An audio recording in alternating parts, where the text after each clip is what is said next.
Baik, selamat malam Bapak Ibu sekalian.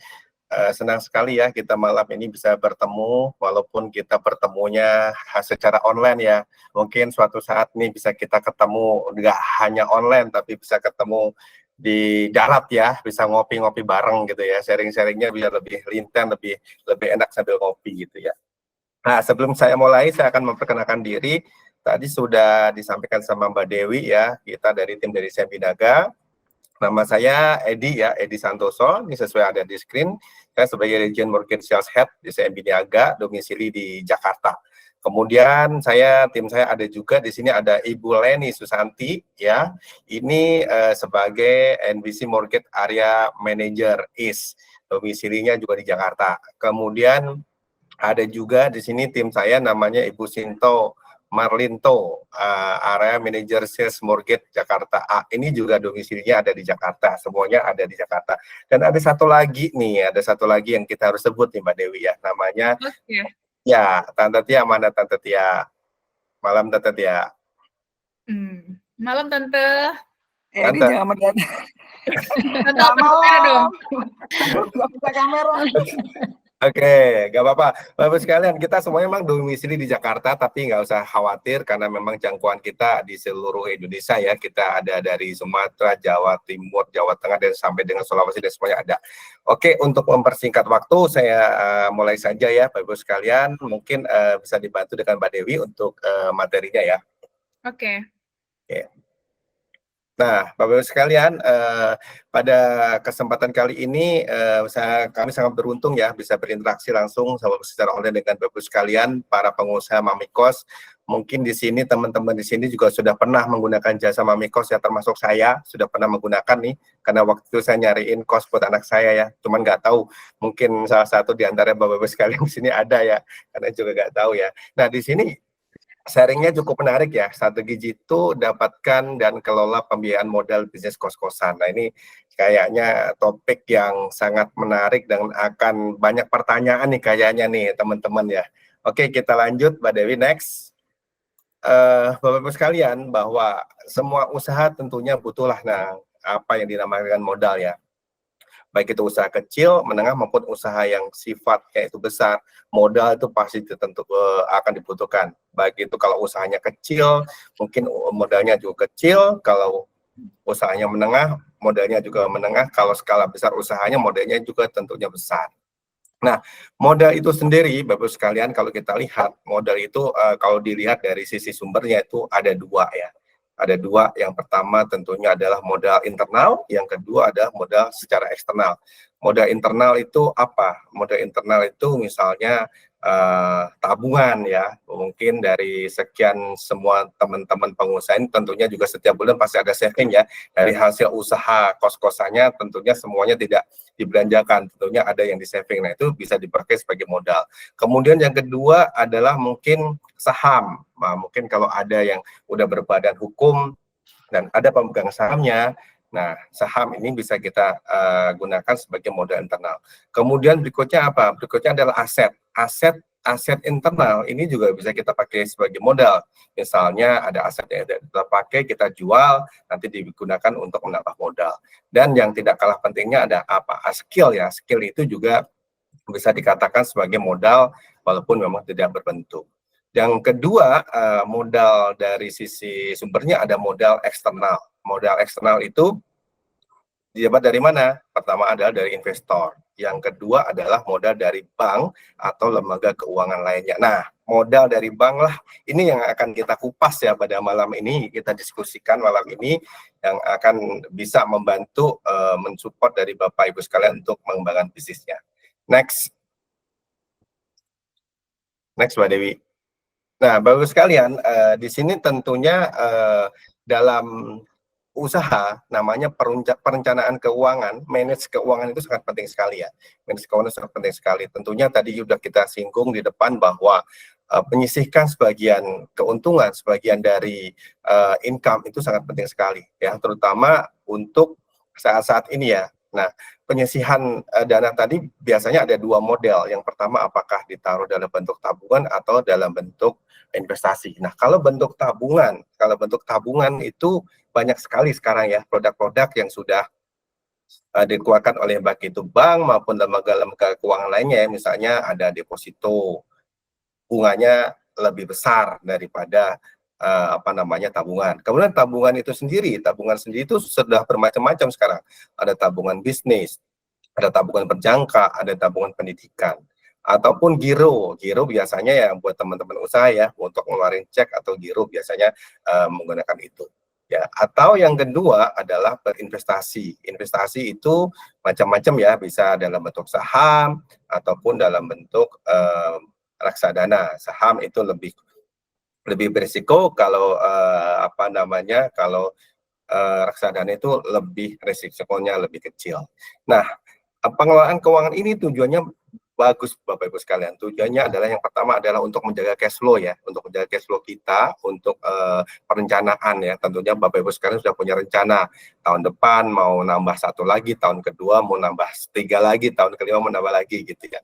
Nah, kemudian yang nggak kalah pentingnya, pengelolaan tabungan ini buat apa teman-teman? Buat dana emergensi. Nah, tentunya kita sudah belajar kemarin waktu saat pandemi ya. Saat pandemi tahun 2020 dan 2021. Wow, banyak sekali kejadian yang tidak kita prediksi Bapak Ibu sekalian ya. Ya, pada saat itu tentunya saya yakin teman-teman di sini, teman-teman pengusaha kos-kosan punya cerita semuanya ya di sini ya, dalam menghadapi pandemi. Kita juga punya banyak cerita ya, artinya kita tentunya ada yang siap, ada yang nggak siap dalam menghadapi pandemi tersebut. Nah, pastinya dalam waktu tersebut banyak yang terdampak ya, karena kalau kita lihat pada waktu itu hampir semua anak-anak mahasiswa itu kuliahnya jarak jauh, artinya kuliahnya secara online. Artinya apa? Kos-kosannya banyak yang kosong. Nah, banyak yang terdampak, sehingga inilah tujuannya ya, tabungan ya. Buat kita yang waktu itu sudah mempunyai pengelolaan keuangan yang cukup baik ya, artinya kita punya banyak tabungan, kita bisa survive. Tapi nggak banyak juga teman-teman yang tidak siap, tidak mempunyai tabungan, tidak mempunyai investasi, tidak punya cadangan, sehingga akhirnya dengan berat hati, dengan menyesal aset properti kos-kosannya ada yang dijual dengan harga di bawah pasar. Nah, ini kan tentunya kita nggak mau terulang seperti itu lagi ya Bapak Ibu sekalian. Tentunya pengelolaan keuangan yang bijak, pengelolaan keuangan yang terstruktur, yang rapi, yang proper, tentunya akan bisa menjaga bisnis kita, baik itu dalam jangka pendek, jangka menengah, dan jangka panjang. Ya, next. Ya, strategi mengelola pembiayaan. Bapak Ibu sekalian, modal yang kita pendekatan dengan bisnis kita kos-kosan tentunya sangat dibutuhkan ya, sangat dibutuhkan. Misalnya contohnya, saya tiba-tiba ada ditawarin nih, sebelah ternyata ada kos-kosan yang mau dijual. Nah, tentunya kalau kita pengen berinvestasi, pengen nambah kos-kosan, pasti kita langsung berpikir ya, apa yang ada di kepala kita. Bagaimana caranya kita bisa mendapatkan kos-kosan itu dengan cepat dan menghasilkan. Tentunya kita langsung berpikir, seperti tadi yang di depan kita jelaskan, kita langsung berpikir, oh kita coba lihat nih, sumber dana dari internal seperti apa. Nah, pasti kita akan lihat, yang pertama, tabungan kita. Tabungan kita cukup apa enggak? Andai kata tabungan kita cukup pun, apakah bijak semuanya kita pakai buat beli kos-kosan itu? Kenapa? Karena kita pasti membutuhkan sekian persen dari usaha kita dalam bentuk cash, karena untuk menghadapi sesuatu yang tidak terduga ya. Oke, coba kita lewatkan dulu. Yang kedua, kita lihat lagi sumber pendanaan internal yang lain. Kita lihat, kita cari pembiayaan sekitar kita, misalnya orang tua kita, kakak kita, adik kita, dan sebagainya. Apakah memang mereka itu bisa diajak kerjasama untuk pendanaan internal. Yang berikutnya, yang ketiga, aset yang tadi ya, aset internal kita. Mungkin kita punya aset yang tidak terpakai ya, misalnya rumah atau ruko yang tidak terpakai. Nah, mungkin kita akan jual, tapi pertanyaan berikutnya adalah apakah momentumnya tepat? Karena aset kos-kosan yang akan kita beli tentunya dari sisi penjualnya punya timeline, punya deadline ya. Karena apa? Kita menjual aset itu tidak mudah, karena kita butuh proses negosiasi, apalagi kalau penjualnya itu menggunakan proses dari bank atau lembaga keuangan yang lain, tentunya butuh proses KPR, butuh proses negosiasi pajak, dan sebagainya. Oke, Berarti kalau memang sumber-sumber internal itu tidak bisa mendukung, pasti kita akan cari sumber dari eksternal. Sumber eksternal ada dua. Yang pertama tadi kita investor. Nah, kalau investor, kita pasti akan melihat Bapak sekalian. Investor, pertama kali yang kita pikirin kalau investor, apakah investor itu percaya sama kita? Ya kan? Kalau namanya kita menggunakan investor dari luar, kan orang belum kenal sama kita. Kita harus meyakinkan kepada orang itu yang akan kita ajak join, apakah usaha yang akan kita geluti bersama ini, yang kita investasi itu bisa memberikan return yang sesuai. Dan apakah dia percaya kepada kita untuk menginvestasikan. Nah, makanya kita ambil solusi yang berikutnya. Apa itu? Pembiayaan dari bank atau lembaga keuangan yang lain. Lembaga keuangan yang lain itu apa? Misalnya ada leasing. Biasanya leasing atau refinancing itu memang mereka bisa menyediakan jasa itu, tapi biasanya mempunyai suatu bunga yang lebih tinggi. Maka menurut kami bahwa untuk struktur pembiayaan modal yang cocok untuk mendukung pengembangan usaha bagus kan ada dengan perbankan. Nah, dalam memilih modal perbankan pun ada pilihannya. Apakah menggunakan cara model investasi atau menggunakan cara KPR, ya kan? Kalau investasi nanti seperti apa, kalau KPR itu seperti apa. Nah, nanti teman-teman saya nih yang sudah tidak sabar ya, itu udah siap nanti dengan akan memberikan banyak sharing-sharing kepada Bapak Ibu sekalian ya. Tentunya nanti seperti apa. Next, Mbak Dewi. Ya, nah, Bapak Ibu sekalian, tentunya dalam kita memilih struktur pembiayaan itu juga banyak pertimbangan ya. Yang pertama adalah kita harus bisa berhitung ya, menghitung berapa cash flow yang ada kita. Nah, tentunya misalnya kita membidik suatu kos-kosan, Bapak Ibu pasti lebih pinter ya, udah biasa untuk menghitung berapa kira-kira return kos-kosan yang akan kita dapatkan andai kata aset itu akan kita ambil. Nah, tentunya di sini kita bisa berhitung struktur pembiayaan bank yang seperti apa yang bisa mendukung itu, sehingga jangan sampai kita tanpa perhitungan kita main ambil aja modal perbankan sehingga nanti besarnya angsuran itu lebih besar daripada cash flow pemasukan dari kos-kosan itu setiap bulan. Ini bahaya ya, ini yang akan bahaya nanti. Istilah kita akan terjadi mismatch, yang ini harus kita hindarin. Sekali lagi Bapak Ibu sekalian harus berhitung ya berapa return yang kita terima dibandingkan dengan angsuran yang akan kita bayarkan kepada bank. Nah, makanya dalam pemilihan struktur kredit harus tepat. Misalnya bunganya berapa, plafonnya berapa, jangka waktunya berapa, ya. Sistem angsurannya seperti apa. Ini harus sesuai, harus kita samakan. Tentunya masing-masing usaha pasti beda-beda. Mungkin Bapak A lebih cocok pakai sistem ini, Bapak B lebih cocok pakai sistem yang itu. Ya, tentunya akan disesuaikan dengan nature bisnisnya, disesuaikan dengan cash flow. Kata kuncinya adalah cash flow. Cash flow usaha harus di-match dengan sistem cicilan. Nah, tentunya di sini perhitungan yang lebih mendalam perlu dilakukan lebih mendalam ya. Kemudian risiko juga, risiko berikutnya adalah risiko termasuk fluktuasi rate-nya. Nanti kalau kita memilih bank, bagaimana nanti setelah ada masa fix, masa floating-nya seperti apa. Nanti misalnya ada kebutuhan lagi, pengen top up lagi, apakah bisa dan sebagainya. Jadi banyak sekali hal-hal yang bisa kita exercise ya untuk mendukung skema pembiayaan yang tepat dan efisien. Next, Mbak Dewi.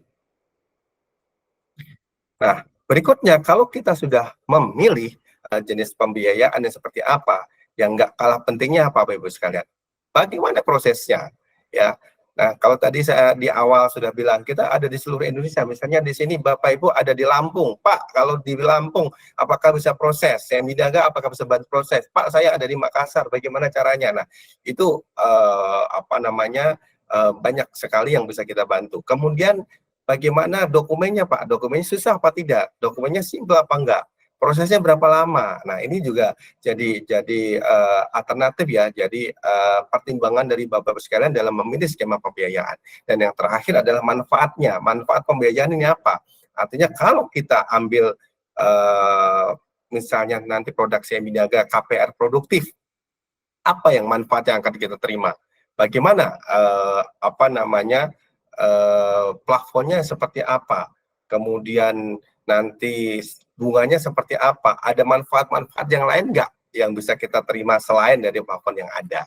Nah, itu saya kira Bapak Ibu sekalian sebagai pembukaan diskusi kita sharing-sharing malam ini, bahwa kesimpulannya adalah bank adalah sebagai salah satu lembaga keuangan yang menurut kami adalah sangat cocok ya sebagai sumber modal eksternal buat mensupport pengembangan bisnis Bapak Ibu sekalian sebagai pengusaha kos-kosan. Nah, seperti apa bentuk support dari CIMB Niaga, produk dari CIMB Niaga yang cocok untuk pembiayaan Bapak Ibu sekalian? Nah, teman saya Leni Susanti sudah siap untuk memaparkan produk andalan kita. Namanya apa, Bu Leni? KPR Produktif, Mas Edi. Oke, kayaknya Bapak Ibu sekalian itu sudah nggak sabar. Silakan Bu Leni untuk langsung nih untuk memaparkan mengenai KPR Produktif. Oke, terima kasih Mas Edi. Saya lanjut ya. Jadi oke, kita mulai ya dengan yang namanya KPR Produktif ya. Kenapa kita sebut ini dengan KPR Produktif? Adalah Bapak Ibu bisa mengajukan KPR di mana KPR yang diajukan itu akan menghasilkan duit kembali untuk Bapak Ibu semuanya. Ya, mungkin kalau KPR seperti biasa yang kita tahu ya generalnya itu adalah untuk pembelian rumah yang kemudian akan dihuni oleh sebuah keluarga dan manfaatnya hanya dinikmati oleh keluarga tersebut ya. Nah, tapi mungkin dengan adanya KPR Produktif, Bapak Ibu bisa membeli suatu tujuan aset ya, pembelian aset, di mana aset itu nanti akan bekerja kembali, menghasilkan kembali uang untuk Bapak Ibu semuanya. Nah, itu makanya disebut dengan KPR Produktif ya, KPR tapi dia berproduksi, menghasilkan income buat Bapak Ibu semuanya. Nah, kemudian mungkin pertanyaannya yang paling sering ditanyakan adalah syaratnya gimana ya? Apakah ini sama nggak dengan pengajuan KPR seperti biasa atau sama kayak kredit modal kerja ya, karena boleh dibilang KPR Produktif ini adalah sifatnya nanti KPR itu akan menghasilkan keuntungan. Nah, sebenarnya kalau untuk treatmentnya itu hampir sama kayak KPR pembelian biasa ya Bapak Ibu semuanya ya, dimana dokumen-dokumennya itu nggak terlalu susah-susah, pokoknya dokumennya itu semuanya biasanya sih Bapak Ibu punya ya. Nanti kita akan lihat di slide berikutnya. Nah, kemudian angsurannya gimana? Angsuran lebih ringan. Kenapa lebih ringan? Karena tenornya, kalau istilah perbankan itu tenor itu adalah jangka waktu ya Bapak Ibu semuanya ya. Jadi jangka waktunya bisa panjang, 10 tahun. Nah, kemudian apalagi nih, biaya akad hanya di awal pada saat pencairan.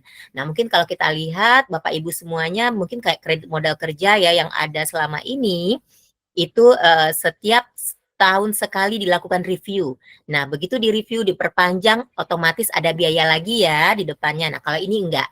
Jadi Bapak Ibu mau beli KPR yang tujuannya nanti untuk, ya mungkin karena sekarang nih komunitasnya adalah Mami Kos ya, mungkin pembelian KPR yang nanti untuk dijadikan kos-kosan itu biayanya hanya satu kali pada saat tanda tangan akad di awal. Ya, tidak ada yang namanya annual review ya. Annual review itu apa ya Bapak Ibu? Ya seperti biasa ya kalau kredit modal kerja itu akan dilakukan review lagi terhadap kreditnya itu apakah layak untuk diperpanjang lagi 1 tahun ke depan atau seperti apa. Kalau ini enggak. Ya, jadi dengan KPR Produktif ini, Bapak Ibu mau berapa jangka waktunya bisa diinformasikan di awal, mau 5 tahun, 8 tahun, 7 tahun, atau 10 tahun, itu udah deal di depan. Nah, nanti tuh biaya akadnya cukup 1 kali. Ya, ini hampir sama dengan kayak KPR biasa ya Bapak Ibu. Oke, next Mbak Dewi, minta tolong. Oke, nah ini kita mau lihat ya, mungkin kalau di sini sih sebenarnya impian jadi juragan kos akhirnya menjadi nyata dengan KPR Ekstra. Ini sebenarnya kalau Bapak Ibu di sini udah pada jadi juragan-juragan kos semuanya ya, tapi bagaimana jadi juragan kos yang lebih jumbo lagi, yang lebih gede lagi, mungkin yang kemarin itu punya kos-kosannya 100 pintu, sekarang mau gimana nih mau jadi 500 pintu ya, atau 300 pintu, itu bisa ya. Jadi kalau tadi Mas Edi memaparkan di depan adalah bagaimana merencanakan keuangan di depannya. Mungkin seperti kayak kemarin COVID itu adalah satu hal yang kita tidak tahu tiba-tiba terjadi dan memang itu butuh orang-orang yang benar-benar bisa memanage finansialnya dengan baik untuk bisa survive ya. Nah, tapi kalau sekarang ini kita coba lihat dari sisi positifnya, bagaimana caranya kita benar-benar bisa mengembangkan kembali atau expand kos-kosan yang kita udah punya ya. Nah, jadi ibaratnya Bapak Ibu, ini bisa kita nanti bantu oleh Bank CIMB Niaga, apakah untuk penambahan pembelian kos-kosan baru lagi, atau mau direhab lagi tuh kos-kosannya, mungkin dari yang sekarang itu mungkin biaya sewanya 2 juta per bulan, aku mau up deh jadi 5 juta, direnovasi dong. Nah, itu bisa kita bantu juga nanti ya. Nah, jadi tujuannya itu sebenarnya mungkin kita nggak lihat dulu syarat dan ketentuannya ya, kita lihat dulu tujuan pembiayaannya ya. Bisa untuk pembelian rumah, pembelian kos, pembelian ruko atau rukan, pembelian toko, pembelian kantor, atau take over ya Bapak Ibu ya. Mungkin kos-kosannya sekarang tuh udah ada di bank lain ya, disekolahin jaminannya di sana, tapi nanti itu bisa kita take over ke Bank CIMB Niaga. Nah, kemudian kalau misalnya udah di take over, ada lagi nih, saya punya lagi nih, ada kos-kosan lagi, sertifikatnya masih ada di rumah, aku nitip aku nitip disimpan di Bank CIMB Niaga aja, itu bisa. Itu namanya disebut dengan multiguna atau refinancing. Jadi aset Bapak Ibu yang udah ada itu dinilai kembali, nanti bisa kita jadikan pinjaman. Nah, pinjamannya ini bisa digunakan tujuannya untuk apa aja, apakah untuk penambahan kos-kosan atau untuk konsumsi lainnya. Ya Bapak Ibu ya. Nah, kalau syarat-syaratnya sih gampang ya, kayak seperti biasa ya, KTP, kemudian kartu keluarga ya, NPWP. Nah, kemudian juga ada fotokopi rekeningnya ya, 3 bulan terakhir tuh wajib. Nah, kalau Bapak Ibunya di sini mungkin sebenarnya sih lebih kepada kalau kita mau evaluasi, ini memang non fixed income ya, mostly ya, karena adalah mami kos ya, yang pemilik kos. Itu nanti paling kita mintain aja, misalnya dokumen-dokumennya, misalnya terkait jaminannya itu adalah IMB, sertifikatnya ya.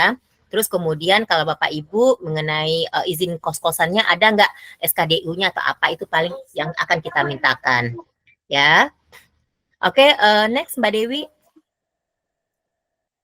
Oke, nah jadi ini mungkin seperti yang udah kita sampaikan tadi di depan, bahwa ini take over itu bisa ya, dan KPR produktif ini bisa untuk yang di pinjaman yang bersifat investasi, konsumsi ya, itu bisa. Nah, take over KPR produktif itu yang sebenarnya yang bisa kita terima adalah KPR yang di bank yang akan mau kita take over itu sifatnya adalah KPR-nya itu adalah KPR investasi atau KPR konsumsi. Nah, tapi kalau bagaimana nih, misalnya KPR yang mau kita take over ke CIMB Niaga itu adalah di sana itu ada modal kerja, itu belum bisa kita bantu.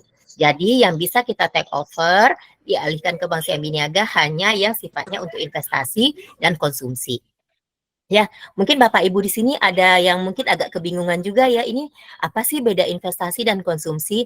Nah, memang ya ada beberapa di bank-bank lain itu atau di bank kita, investasi itu memang sifatnya pembelian aset juga, tapi memang klasifikasinya bukan konsumsi, tapi misalnya untuk pembelian kantor atau pembelian toko. Nah, beberapa di bank itu diklasifikasikan sebagai kredit investasi. Nah, itu dulunya itu belum boleh kita take over, tapi sekarang dengan adanya KPR produktif itu bisa kita take over. Nah, kalau ini kebetulan ada yang nanya ya, saya lihat di chat inbox-nya, kalau KUR bisa nggak di take overin ya? Saya jawab ya, kalau KUR itu modal kerja ya. Nah, kalau modal kerja belum bisa kita iniin. Tapi kalau misalnya Bapak Ibu di sana ada dulu itu pembeliannya itu adalah untuk investasi atau KPR, itu yang bisa kita take over ke Bank CIMB Niaga. Ya, nah memang saat ini untuk suku bunga KPR take over-nya itu hampir sama dengan suku bunga untuk KPR pembelian ya. Jadi ada special treatment-nya sehingga nasabah bisa menikmati juga bunga yang murah ya. Oke, next Mbak Dewi. Oke, Mbak Dewi, saya mau tanya, di sini kebetulan ada beberapa pertanyaan juga dari para audiens. Ini saya langsung jawab atau nanti Mbak Dewi yang melakukan filter jawabannya? Nanti pas Nanti kita masuk ya. kita jawab Oke. kali ini. Ya, jadi Bapak Ibu thank you yang udah ada atensinya untuk bertanya, nanti akan kita bahas di session khusus ya. Nah, saya lanjutkan dulu nih, take over dan KPR produktif itu berdasarkan jaminannya apa aja ya yang bisa diterima oleh Bank CIMB Niaga. Nah, Bapak Ibu semuanya, seperti yang kita ketahui bahwa Bank CIMB Niaga itu dahulunya yang namanya KPR itu hanya bisa untuk rumah, ruko, dan apartemen. Ya, tetapi sekarang dengan adanya fitur produk baru KPR produktif, kita sudah bisa menerima yang namanya toko, kantor, dan kos-kosan. Nah, itu bisa kita bisa kita terima sebagai jaminan. Nah, jadi Bapak Ibu ini udah ada perluasan dari produknya itu sendiri ya. Jadi bisa kita terima jaminan-jaminan di luar rumah, ruko, apartemen. Nah, jadi Bapak Ibu sekarang yang udah punya kos-kosan itu bisa nanti dijaminkan ke kita kembali gitu. Oke, Mbak Dewi boleh next. Oke, pricingnya atau suku bunganya ya Bapak Ibu semuanya. Suku bunganya ini ada yang di sini kita bisa lihat ya. Kalau suku bunganya fix 3 tahun, jika tenornya atau jangka waktunya itu 8 tahun, akan kita berikan suku bunganya 5,75% untuk pembelian dan take over ya. Nah, kalau untuk refinancing atau multiguna bunganya berapa? Nah, tadi kayaknya ada beberapa juga yang bertanya, saya lihat di chat, ini jawabannya ya, multiguna bunganya 6,75%. Ya, kalau yang itu fix 3 tahun dengan jangka waktu 8 tahun. Tapi kalau jangka waktunya 10 tahun, fix 3 tahun gimana bunganya? Lebih rendah lagi, yaitu 5,5% untuk pembelian dan take over, multigunanya jadi 6,5. Nah, kalau fix 5 tahun gimana nih? Saya maunya fixnya agak lebih lama deh dibandingkan 3 tahun. Bisa, itu minimal jangka waktu pinjamannya harus 10 tahun ya Bapak Ibu. Nanti suku bunganya 6,75 untuk pembelian dan take over, multigunanya 7,5. Nah, biasanya kan kalau di sini kan kelihatan ya bahwa jangka waktunya ada 8 tahun, 10 tahun, tapi fixnya 3 dan 5. Nah, kan pasti setelah itu akan dijadikan floating. Nah, floatingnya ini kita juga ada acuannya LPS plus 6,75 ya. Sama juga dengan multigunanya. Jadi ada acuan pastinya. Jadi kita nggak sembarangan juga untuk memberikan suku bunga floatingnya. Nah, kalau pasti fix itu gimana? Ya udah 1 sampai 5 tahun. Itu nggak ada minimum tenornya ya. Itu dia dinilai diberikan bunganya tuh 8,25%. Kalau multigunanya berapa? 9%. Kalau 6 sampai 10, 9% dan 9,75. Ini pasti fix ya Bapak Ibu semuanya ya. Nah, kalau ketentuan preterm itu apaan sih? Preterm itu adalah apabila pinjamannya itu dilunasi sebelum jangka waktunya selesai. Nah, itu biasanya dikenakan sepanjang tenor itu 3% dari pokok pinjaman ya, atau pembiayaan yang dilunasin. Nah, kalau itu untuk bunga fix dan floating. Kalau bunganya fix gimana? Sepanjang tenor ya sebesar 2% dari pokok pinjaman dan pembiayaan dilunasi. Jadi itu ya Bapak Ibu ya, makanya karena ada denda 3% dan 2%, nggak usah ya dilunasin secepat-cepatnya, kalau bisa di top up aja, tambah lagi, beli baru ya. Ya, jadi nggak usah dilunas-lunasin, sayang gitu ya bayar dendanya. Oke, next Mbak Dewi boleh?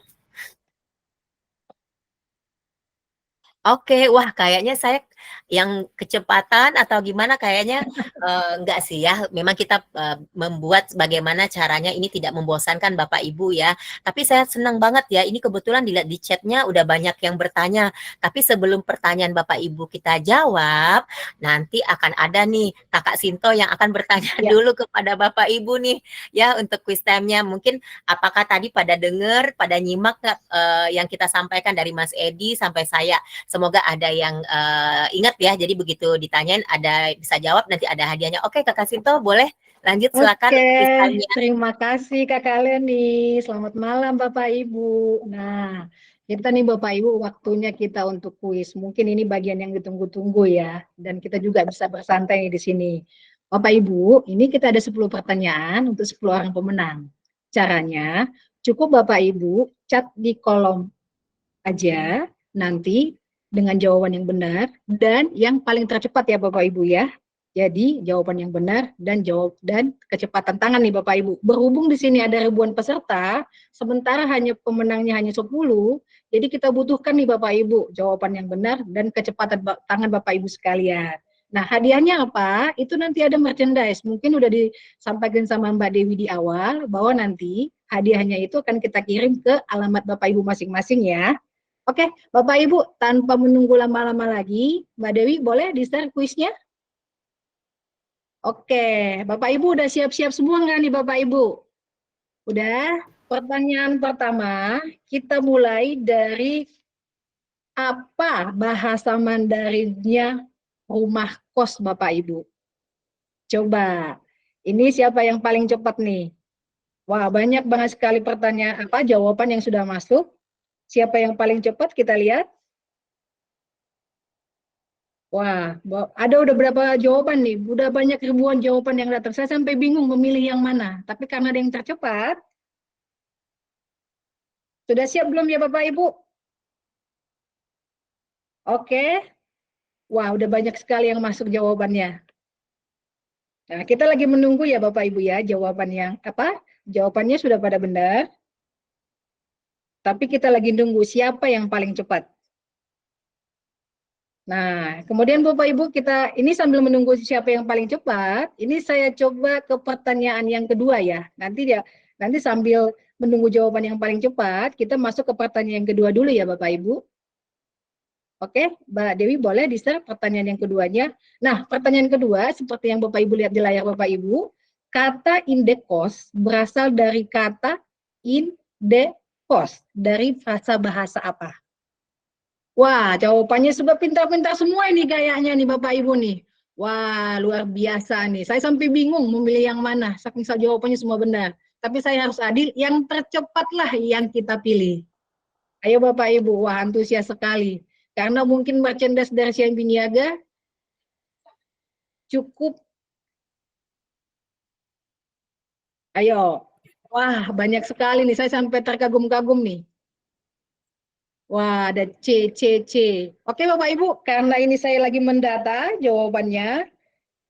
Ini untuk yang pertanyaan yang pertama ya Ibu ya. Pemenangnya adalah Wilson Kondana. Bapak Wilson ada, boleh dibuka ini videonya Bapak?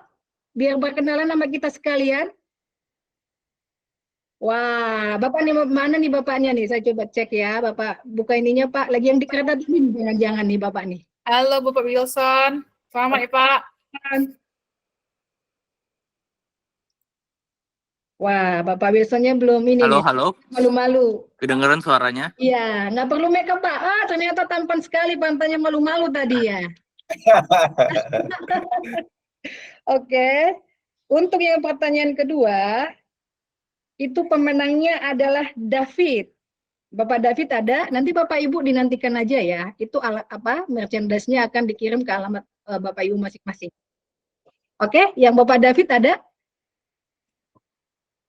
Nama lengkapnya siapa ya, Mbak? David siapa? David Secum atau David siapa? David Secum. David Secum.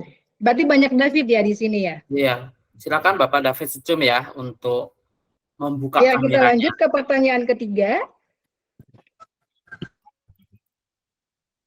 Oke, nanti kita lewatin dulu. Bapak Davidnya mungkin lagi masih mau make up dulu, biar kelihatan lebih segar di kameranya ya. Oke, kita lanjut Bapak Ibu. Itu udah ada sih, udah ada tuh Bapak David Show. Oh iya, Bapak. Kameranya. Ini kayaknya orang apa nih? Bisa dijelasin nama belakangnya? Agak ini susah. kayaknya Schumacher nih, pembalap nih. Maher, berarti Jerman nih, Jerman ya, Bapak dari Jerman nih. Oke, nanti masih malu. Ya. Wah, Bapak nih, Bapak Shu. Iya. Bapak Davidnya. Oke, kelihatan. Makanya kayaknya si pembalap zaman dulu ya, Pak. Oke, kita next ya. Dari kota mana Pak David? Dari kota mana ya, Pak Pak? David? Jakarta saya, Jakarta. Oh, Jakarta. Oh, Jakarta. Iya. Oke, Bapak Ibu, dua pertanyaan udah kita ini. Kemudian kita lanjut ke pertanyaan ketiga ya, Bapak Ibu ya. Nih, Oke, pertanyaan ketiga. Wah, saya belum sebutin pertanyaannya, tapi cepat kilat sudah. Saya sampai nggak bisa baca nih, karena udah ketutup sama jawabannya. Oke, Bapak Ibu, banyak sekali yang antusias. Wah, ada nih 1000 peserta udah ngetik nih. Oke, ini sambil saya nunggu juga ya siapa yang paling cepat ya Bapak Ibu ya. Oke, Bapak Ibu. Wah, sudah menemukan jawabannya Bapak Ibu. Pemenangnya adalah Bapak R. Judi Baktiar. Mana Bapak Judi? Halo Pak Judi. Bapak Judi. Bapak Judi tidak sedang di meja judi kan ya, Pak? Oh, ya, terima kasih. Ini saudaranya Judika nih sih. Tapi duluan lahir Judi dulu, baru yang lagi Judika. Wah, Bapak lagi nyantai di rumah, lagi menonton drama Korea kayaknya nih, Pak. Oh, enggak. Sambil santai di rumah ya, Pak ya. Mungkin saya kira tadi Pak Judi Baktiar ini Dahlan Iskan loh, mirip. Oh, mirip ya. Mirip ya, apalagi kacamatanya ya kali ini ya. Iya, apalagi mirip, kacamatanya ya. Ditunggu bercanda. Terima kasih. Oke. sudah banyak yang menjawab dengan Nasib Anak Kos. Mungkin ini teringat kali ya dengan bandnya Parayangan dulu. Nah, karena yang tercepat yang kita ambil, maka pilihan kita jatuh kepada Pak Judi Baktiar. Selamat ya Pak. Nanti akan segera kita kirim ke alamat rumah ya Pak. Oke, kita lanjut ke pertanyaan selanjutnya. Pertanyaan keempat. Coba Bapak Ibu, Mbak Dewi bisa untuk pertanyaan keempatnya? Oke. CIMB Niaga nih Bapak Ibu, kita punya maskot nih, apa tuh namanya? Aduh, masih ada yang jawab salah nih kayaknya nih. Maskotnya CIMB Niaga nih Bapak Ibu, kalau Bapak Ibu tuh punya CIMB Niaga pasti tahu tuh maskotnya tuh. Kakinya ada berapa tuh? Kakinya mungkin Kayaknya di sini 8. banyak fansnya ini nih, Frozen kayaknya nih Kakak Sinto. Nah, wah, ada jawaban yang benar, ada jawaban yang salah juga. Oke. Banyak yang jawabnya yang Frozen fans Oh, kayaknya iya. nih. Kalau mereka ini yang kakinya banyak itu loh. Oke. Pemenangnya sudah kita tentukan. Yang tercepat jatuh ke Pak Samuel Ardianto. Halo Pak Samuel. Halo Pak. Lagi nonton ulang piala ini kayaknya nih, piala AFC kemarin ya Pak, yang U23 ya. Wah, bosan boleh dibuka videonya Pak, biar kita bisa kenalan Pak Samuel. Nah, ini semua kayaknya peserta kita ini semua ini ya, udah fresh semua, memang benar-benar telah mempersiapkan diri untuk ikut di webinar kita ini ya Bapak Ibu. Selamat ya Pak Samuel ya.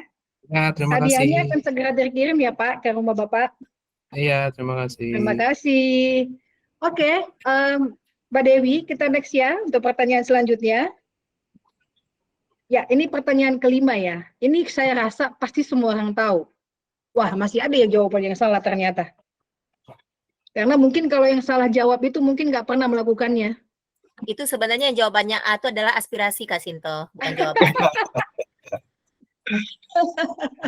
Mungkin benar ya, memang itu tujuannya. Gimana caranya kredit tanpa angsuran. Tapi nanti nggak digaji nanti karyawannya mungkin kalian nih. Iya, kita yang bayarin Kak Iya. Sinto. Oke. Nah, ini jawabannya sudah banyak yang masuk Bapak Ibu. Wah, masih ada yang menjawab A, itu mungkin dia ini ya kali ya, apa tuh namanya, seperti kalian bilang tadi ya, Aspirasi Kak Sinto. aspirasi. Gimana caranya kita kredit tapi tidak ada angsurannya. Boleh juga ya, kita juga bisa tampung nanti ya kalian ini ya. Iya, nanti kita Oke. akan pikirkan. Nanti pencairannya pun juga nggak ada Kak Sinto. Oke. Pemenangnya adalah Bapak Radiksa Arfian. Pak, boleh Pak dibuka cover-nya Bapak Radiksa Arfian? Oke Pak, Bapak Radiksa Arfian masih ada pastinya karena baru menjawab pertanyaan dengan benar dan paling cepat. Halo Pak. Oke, sambil menunggu Pak Radian, kita lanjut ke pertanyaan selanjutnya dulu ya. Mungkin ini ke pertanyaan yang ke-6 ya Mbak Dewi ya. Oke, ini ya yang ke-6. Oke Bapak Ibu, udah bisa terlihat kode emitennya Bank CIMB Niaga Bapak Ibu? Wah, sepertinya banyak yang salah nih. Wah, ini nanti memang tujuan kita harus sering-sering buat begini nih nanti biar ya apa kode emiten CIMB Niaga nggak lupa lagi. Wah, oke. Wah, kita sudah dapat pemenangnya. Pemenangnya itu adalah yang menjawab dengan benar. Memang sedikit, nggak terlalu banyak saya lihat yang jawab dengan benar. Tapi yang tercepat adalah Pak Lukito Chandra. Ini kayak familiar banget nama nih Pak Lukito Chandra nih. Jangan-jangan kita mengenalnya ini kalian ya. Boleh Pak Lukito, videonya dibuka Pak. Nah, familiar nih Pak Lukito Chandra. Dari nama belakangnya kayaknya kos-kosannya banyak nih. Amin. Itu bisa jadi. Bisa Pak, boleh Pak? Biar kita lihat dulu Pak wajahnya. Wah, memang banyak Kak Sinto kayaknya nih. Wajahnya membuktikan ininya. Apa tuh namanya asetnya. Amin, terima kasih.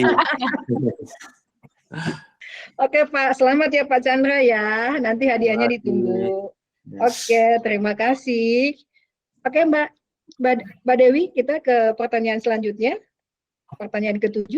Oke, ini Bapak Ibu kalau misalnya sering lihat ya, kalau apa namanya di CIMB Niaga dirayakan itu setiap tanggal berapa tuh Bapak Ibu? Wah, ini jawabannya masih bervariasi nih. Ini. Oh, ada yang benar tuh. Nah, ada yang benar, tapi kebanyakan nggak benarnya kayaknya nih ya. Mungkin yang diingat tuh ulang tahun anaknya ya, sama istri, sama pacar gitu ya. Oke, kita belum menemukan yang tercepat dan yang benar. Masih menunggu.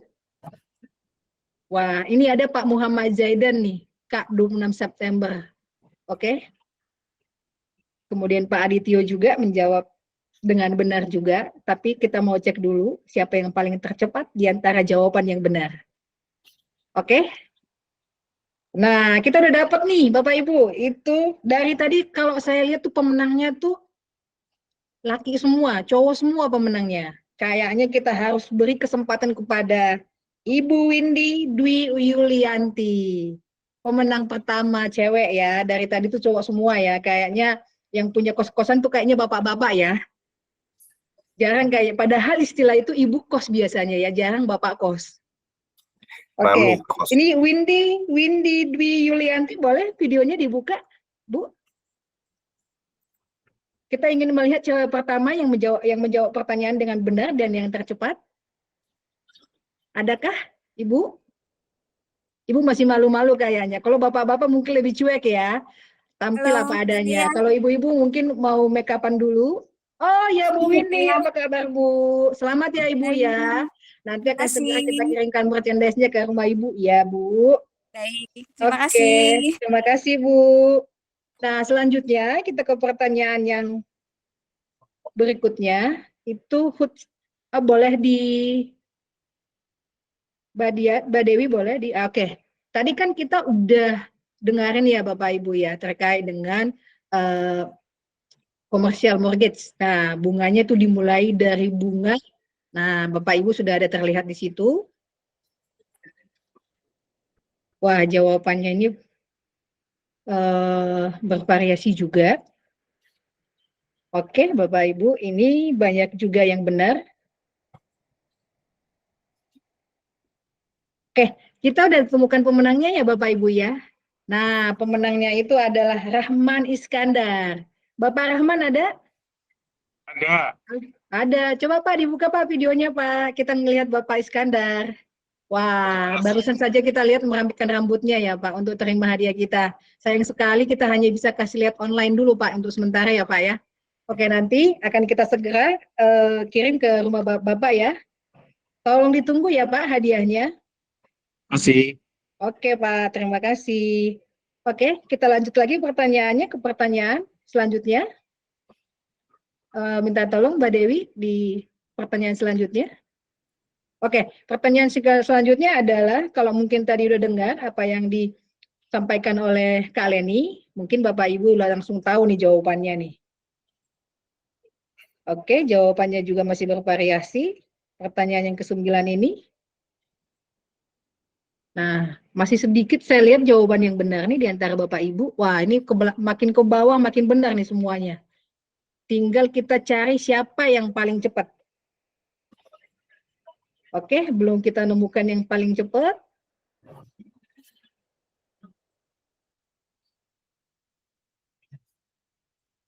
Wah, ini ada 2 kali pemenangnya nih.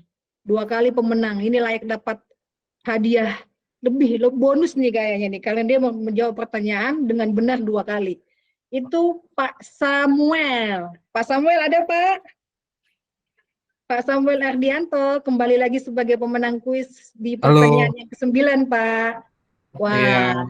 berarti ada 2 ya Pak nanti ini masih mungkin yang ke-10 jadi nanti Bapak juga yang menerima.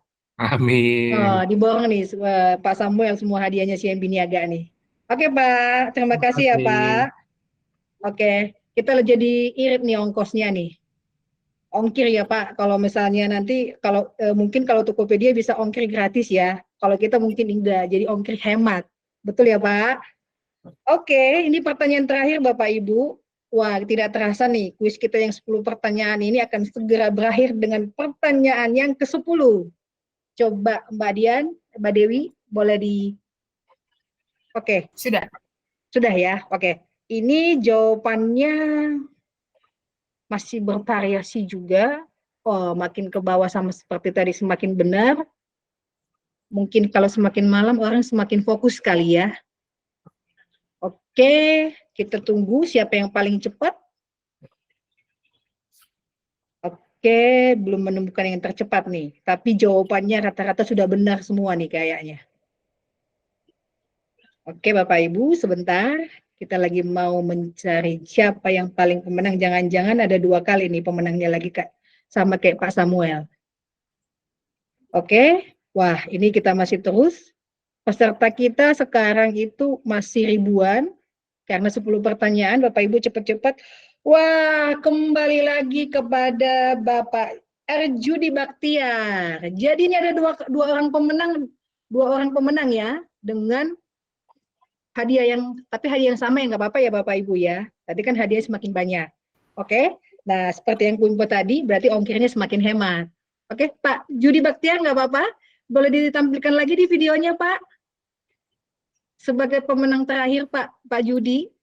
Selamat Pak Judi, ngeborong Pak Judi nih. Nah, Pak Judi sepertinya lagi tanggung episode terakhir drama Korea kayaknya nih, jadi agak susah untuk buka videonya. Betul ya Pak? Oke Pak, selamat ya Pak Judi ya, Bapak menang kuis lagi untuk yang kedua. Terima kasih ya Pak, nanti hadiahnya menang 2 kali, akan kita kirim hadiahnya ke rumah Bapak ya. Oke Pak. Nah, udah kita Bu 10 pertanyaan, Bapak Ibu semuanya sudah menjawab banyak pertanyaan dan semua jawabannya semua hampir benar. Nah, terima kasih Bapak Ibu tadi berarti banyak yang menyimak. Nah, sekarang kita balikin lagi.